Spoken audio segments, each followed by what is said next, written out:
છાતીમાં ભારે લાગે, પેટમાં ભારે લાગે, એ હૃદય રોગની શરૂઆત છે. કોઈને એસિડિટી ગેસ અને કબજિયાત હોય અને માથું ભારે લાગતું હોય બીપી ની શરૂઆત છે. મેં તો હૃદય રોગના દર્દીમાં જોયું છે 95% દર્દીમાં કારણ મને એસિડિટી ગેસ કબજિયાત મળ્યું છે.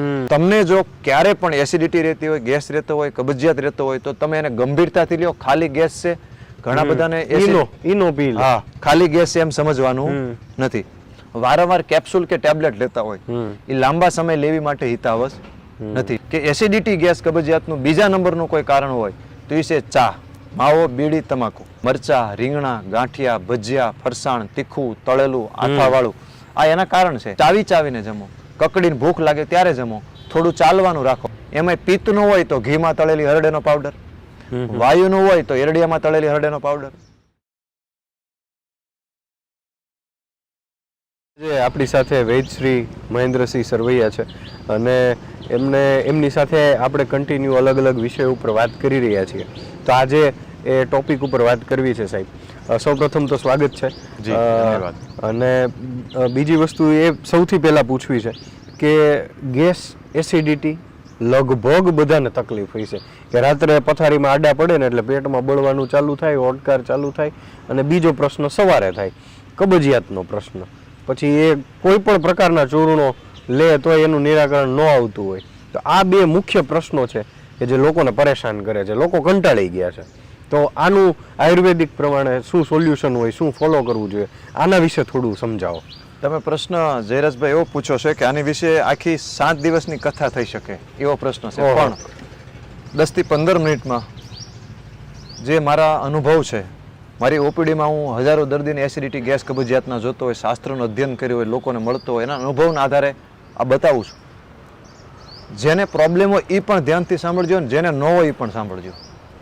કારણ કે આપણે બધા એવું સમજીએ છીએ કે આ બધી જે બીમારી થાય છે, હાર્ટ એટેક આવે અચાનક આવે, પેરાલિસિસ અચાનક થાય, આનું ઘણા કારણ છે. એનું મેઇન કારણ છે એસિડિટી ગેસ અને કબજિયાત. ચરક સંહિતામાં અંદર આખો એનો અધ્યાય છે ત્રિમર્મી અધ્યાય. એટલે કે શરીરના 3 મુખ્ય મર્મ, હૃદય, બ્રેઇન અને કિડની. આજે બગડવાનું જે મેઇન કારણ છે એ છે અપાન વાયુ છે.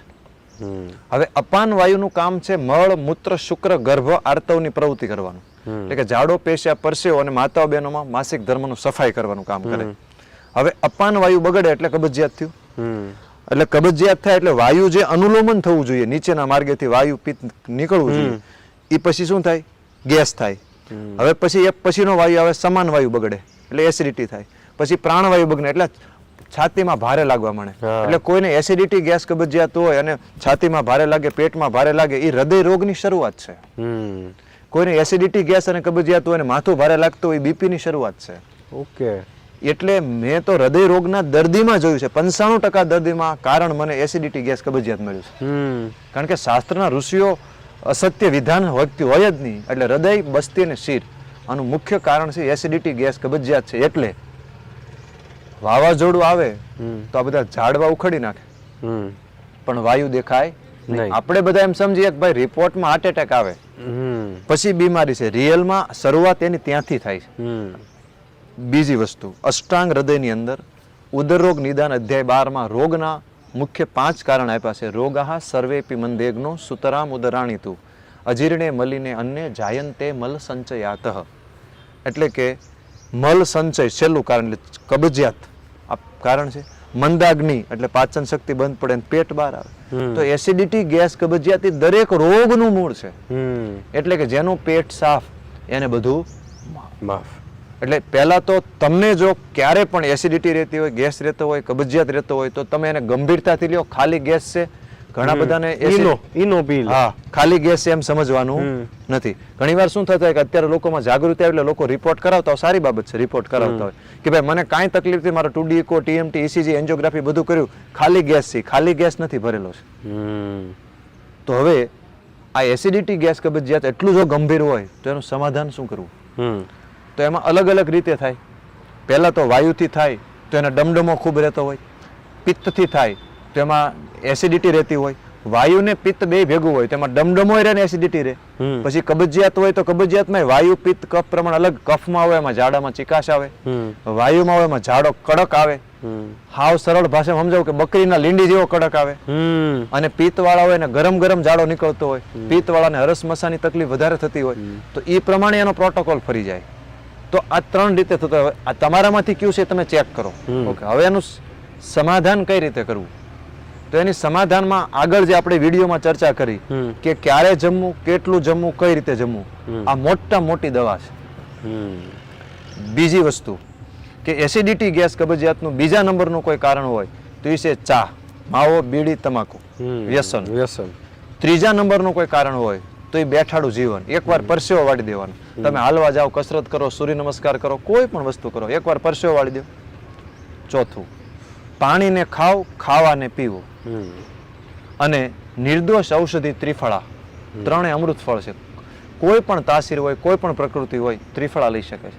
આ જેનું શરીર દુબળું હોય, વજન ઓછું હોય, એને લાંબો સમય માટે ત્રિફળા એકલી ન લેવી. અથવા હરડે, એમાં પિત્ત નું હોય તો ઘીમાં તળેલી હરડેનો પાવડર, વાયુનું હોય તો એરડિયામાં તળેલી હરડેનો પાવડર, અને કફનું હોય તો એમનામ શેકેલી હરડેનો પાવડર. અને મહર્ષિ ભાવપ્રકાશે ભાવપ્રકાશ સંહિતામાં એક સૂત્ર આપ્યું છે કે અન્નપાન કૃતાન દોષાન વાત પિત્ત કફોદ્ભવાન હરિતકી હરેત આશુ ભક્તસ્ય ઉપર યોજિતા. દરેક લોકોએ હિમેજ અથવા હરડે ઘીમાં તળી, એરડિયામાં તળી અને રાખવી જોઈએ. અને મુખવાસ તરીકે જમ્યા પછી લઈ લ્યો એટલે ભોજન અને પાનના બધા દોષો દૂર થઈ જાય. એટલે આપ સૌને મારી પ્રાર્થના છે કે આપ આટલા ઉપચાર તો આજથી કરો. એક ઔષધિ અને આપણા આહારમાં ફેરફાર કરો. આ ઉપરાંત મરચા, રીંગણા, ગાંઠિયા, ભજીયા, ફરસાણ, તીખું, તળેલું, આથાવાળું, આ એના કારણ છે. આ બધી વસ્તુ ઓછી કરી નાખો. સવારમાં ફળાહાર કરો. એસિડિટી રહેતી હોય તો ગાયના ઘીમાં વઘાર કરો. અને ગેસ રહેતો હોય તો તમે થોડો સંચળનો ઉપયોગ કરો. ચાવીને જમો. કકડીને ભૂખ લાગે ત્યારે જમો. થોડું ચાલવાનું રાખો. આટલો તીખું, તળેલું, આથાવાળું ખોરાક ઓછો કરી નાખો. અને જમ્યા પછી ત્રિફળા હરડે લ્યો. અને સવારમાં આ ઘીમાં કે એરડિયામાં ત્રિફળા ચૂર્ણ રેગ્યુલર આટલો પ્રયોગ કરો. અને પછી કદાચ તકલીફ રહેતી હોય તો એને ગંભીરતાથી સમજી આપના નજીકમાં જે કાંઈ સારા, પ્રામાણિક અને નિષ્ઠાવાન આયુર્વેદના ચિકિત્સકો એની સલાહ લઈ દોષ અને પ્રકૃતિ પ્રમાણેનું કાયમી સમાધાન કરો. ઘણા બધા લોકો એસિડિટી, ગેસ, કબજિયાતમાં વારંવાર કેપ્સ્યુલ કે ટેબ્લેટ લેતા હોય, એ લાંબા સમય લેવી માટે હિતાવહ નથી. તો તમે તમારા આહાર વિહાર અને તમારા ઔષધિ ફેરફાર કરીને કાયમી મુક્ત થાવ એવો પ્રયાસ કરો. ખૂબ સરસ જવાબ સાહેબ તમે આપ્યો કે ઘણા લોકો એવું છે કે ગેસ કોઈ રિપોર્ટ કરાવે ને ગેસ આવ્યો છે ને એટલે ઓકે, ખાલી ગેસ જ છે ને, બીજું કઈ નીકળ્યું નહીં રિપોર્ટની અંદર, એમ કરીને એને ઇગ્નોર કરી દેતા હોય. બરોબર. પણ ખૂબ ગંભીર બાબત છે. ગંભીર. તો આ બાબતે વિચારવું જોઈએ. અને આમ છતાં પણ વૈદ્યશ્રી મહેન્દ્રસિંહને ત્યાં તમારે મળવું છે એમને, તો એમનું જે અષ્ટાંગ આયુર્વેદ ધામ છે એની ડિટેલ બધી તમને ડિસ્ક્રિપ્શનમાં મળી જશે. તો તમે ત્યાં પણ આવી શકો છો અને એમનો પણ કન્સલ્ટેશન લઈ શકો છો. એમની વ્યસ્તતાઓ હોય છે પણ એના નિયમ પ્રમાણે તમને બધી ડિટેલ એની વેબસાઇટ અને ઓલામાં ડિસ્ક્રિપ્શનમાં મળી જશે તમને. તો બીજા મુદ્દા સાથે ફરી વાતો કરીશું. ત્યાં સુધી મને રજા આપો.